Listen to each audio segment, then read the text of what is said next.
There's always been a problem of lack of transparency in political party funding. Now, in a democracy, this is hugely problematic, because what can be more important than people knowing who is funding political parties when they go to cast their votes? After all, there is the whole issue of quid pro quo. We know that political parties will work for someone who gives them money. So finally, the policies that will be made, the laws that will be brought into the parliament, introduced to the parliament, will favor those who the political party is getting funds from. Electoral bonds. This is a new India.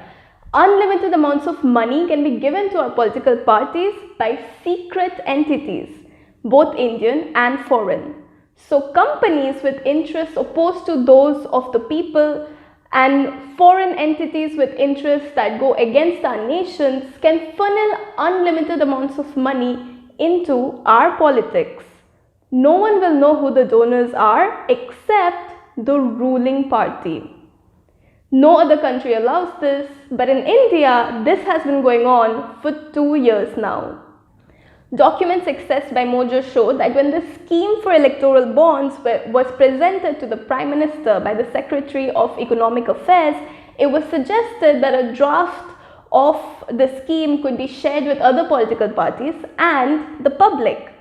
These suggestions were then scratched out from the minutes from this meeting, suggesting possibly that they were rejected. The final version of the minutes now omit those points. 95% of the money from the first tranche of electoral bonds went to the BJP. So how did we get here? RTI activist Anjali Bhardwaj, who retrieved these government documents, explains how the government bypassed every other body of authority to make electoral bonds our new reality. This electoral bond scheme was brought in, and when the finance minister in his budget speech talked about it, he advertised it, or rather spoke about it, as an instrument that will enhance transparency. But what the electoral bonds do is exactly the opposite. So if we try and understand what the problem was earlier, any kind of funds that came in which were less than 20,000 rupees, the donors, the name of the donor did not have to be disclosed, and that led to a great deal of problem, because political parties claimed that they were getting small donations and were not saying where the money was coming from, and that was a huge source of concern because nobody knew who was funding political parties. What electoral bonds did effectively when they were brought in was that, in the name of transparency and saying that we want to make sure that black money gets eradicated, what they ended up doing was giving anonymity to donors who donated any amount of money to political parties. It could be 20,000 crores, it could be any amount of money, as long as it was done through electoral bonds. So essentially, there was an amendment that was made to several laws, including the RBI Act, by which Section 31 of the RBI Act was amended to say that an electoral bond scheme would be made by the government, and anyone, including corporates, could fund political parties by buying electoral bonds from authorized banks, and they could donate to any political party, and no one would find out who was donating and to which party. Now, there are several inherent problems in this. First of all, because this scheme was finally done through the SBI, which is a government-run bank, clearly the SBI knows who's buying the bonds and would have some sort of a trail as to where those bonds were going. So the issue of anonymity in the first place is a big question, because the government bank knows where the money is coming from and where it's going. So essentially, the government and therefore the ruling party do have that information. So one thing that was said when electoral bonds were being brought is that the reason why anonymity to donors was to be given was that donors used to hesitate to give money in white because they were worried that there might be adverse consequences from the ruling party if they gave money to some other political party. So there had to be anonymity. Now the basic principle then is compromised because anonymity is not happening from the ruling party in this case. What is essentially ending up happening is that citizens have lost their right to know. Along with electoral bonds in the Finance Act of 2017, a couple of other changes which were very significant were also brought in. One was that the previous cap of 7.5% of the profits of a corporate can only be given to a political party in the form of funding.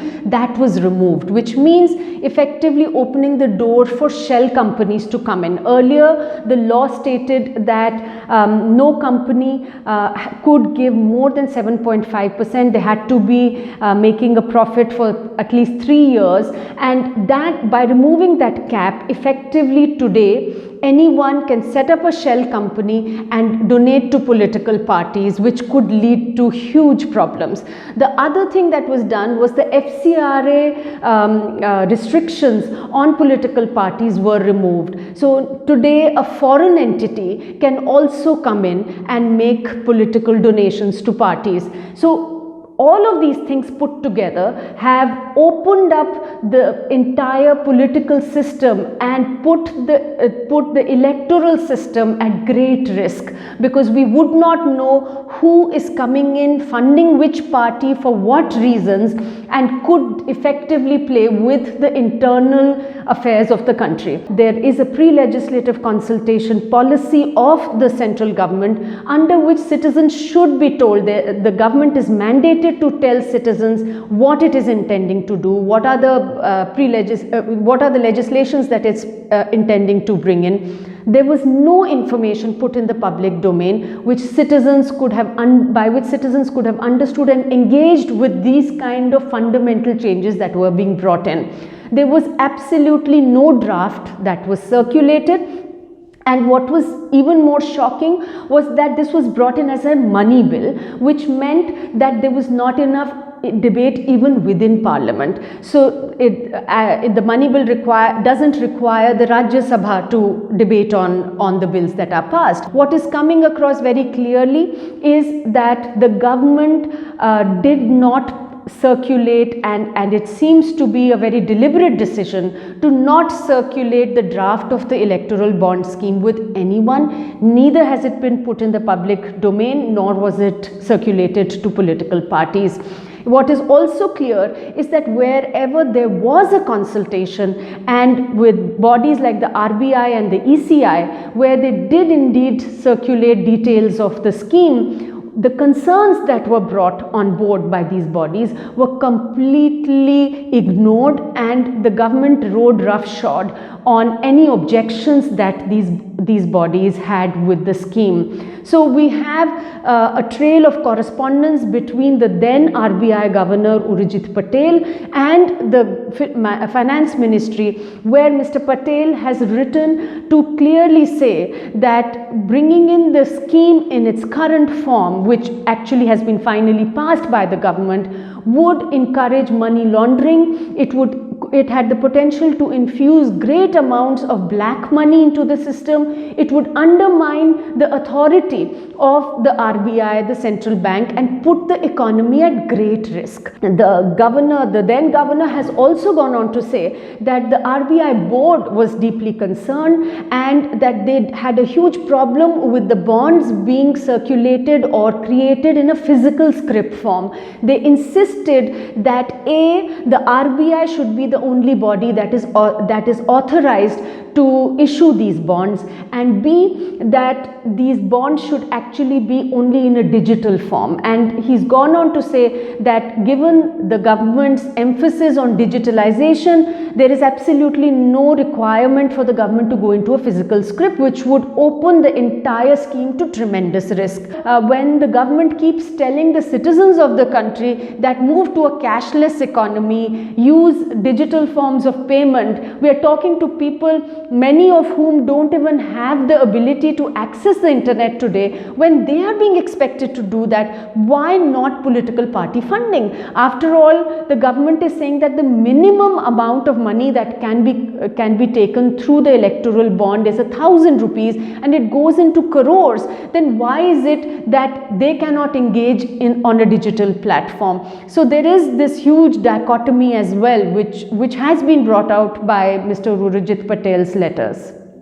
When the RBI put forth these issues and they kind of dug in their heels and refused to go with the government and prepare a draft notification, what the government finally does is that it picks up a specific discussion in the board meeting of the RBI, where the RBI finally seems to say that, look, we have communicated repeatedly our discomfort and our objections to the scheme, but if the government still goes ahead with it, the RBI should just let it be. And the government has taken the let it be as an indirect approval of the scheme. The big questions that arise are what was the compulsion of the government? What did the ruling party have to gain from this entire process? And if we were to correlate this to the information that has come out so far on who's got maximum amount of money through these electoral bonds or the sale of these electoral bonds, it's clearly the Bharatiya Janata Party. They seem to have got about 95% of the funds under the electoral bond scheme. So the question today then also is that the RBI speaks against it. The Election Commission of India, again, we've got letters of the Election Commission where they have said that they have concerns of the legality of the scheme. So the ECI brings up many issues. It brings up the issue of transparency. It clearly flags that through these electoral bond schemes, transparency will take a huge hit. The Election Commission itself will not know where the bonds are coming from and going to which political party, to which the government interestingly says that let's compare it to the cash system. This will be as bad as the cash system, because even when money is coming in through cash, then nobody was to know, including the ECI. So what is the problem with this? Now clearly, when you're bringing in a system and bringing in such a fundamental change to make sure that there is greater transparency, why should you compare it to a system that wasn't working and that you wanted to improve on? In 2018 winter session, P. Radhakrishnan, then Minister of State for Finance, said on the floor of the Parliament that the government had not received any concerns from the EC over electoral bonds. This is not true. Political parties have also written to the government saying that we want a draft of the scheme, but there seems to have been a meeting that was held with the Prime Minister, and there are notings to that effect that a meeting was held with the Prime Minister, and it would appear from the papers that after the meeting, the proposal to circulate the draft of the electoral bond scheme to political parties and put it in the public domain for consultation was scrapped. So what we are seeing is a systematic and a very deliberate attempt by the government, which has obviously succeeded, to put in place an electoral bond scheme by which very, very anonymously funds would reach political parties. Citizens would have no way of knowing where those funds are coming from, and it would appear from all the papers that we have got that only the ruling party, the government, would have information on who's giving the money and to which party. So the chosen bank as an authorized bank for the electoral bond scheme has been the State Bank of India, the SBI, and this was despite the RBI raising strong objections to the SBI being chosen or any other bank being chosen. They believed that only the RBI should be the issuing authority.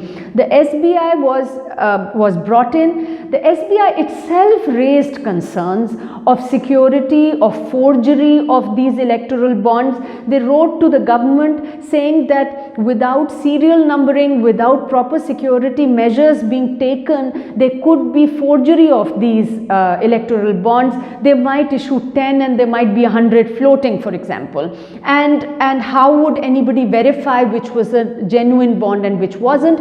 How would an audit trail be established to make sure that there weren't these spurious bonds being created and printed and floating around, pretty much like currency in the system. In response to all the objections raised by the SBI, the Finance Ministry has actually just made a file noting where they've said that we've discussed it with the chairperson of the SBI, and the only problems that remained and that were raised were those concerning the bond numbering and regulation, and those will be taken care of. Now, essentially, people in the country are being told that there is no way to track these bonds. Nobody will find out who bought the bonds and where the bonds went to. But it would appear from this communication that there is finally a serial number that is being placed on every bond, which the SBI will have to be able to trace these and have some sort of an audit trail, and which will then finally, of course, be accessible to this government bank and therefore the government, and also the income tax department would know who is making what donation and how much the political parties are receiving. So the entire notion which was being pushed in the public domain by the government, that these bonds will lead to total anonymity of funding, is bogus, because the ruling party certainly knows who is funding which political party through these bonds. This entire matter has been agitated in the Supreme Court, and the court finally, when it heard the matter, it was just a couple of months before the general elections, and the court came out to say that this issue has grave ramifications for the democracy, for the functioning of the democracy in our country. And it went on to say that it required much more time and many more hearings to be able to establish and go into the depth of each of these matters. Unfortunately, we haven't seen the court taking up this issue soon after the general elections either. We've had another set of state elections. Through the entire process of these elections, electoral bonds have exchanged hands and money has been going to political parties.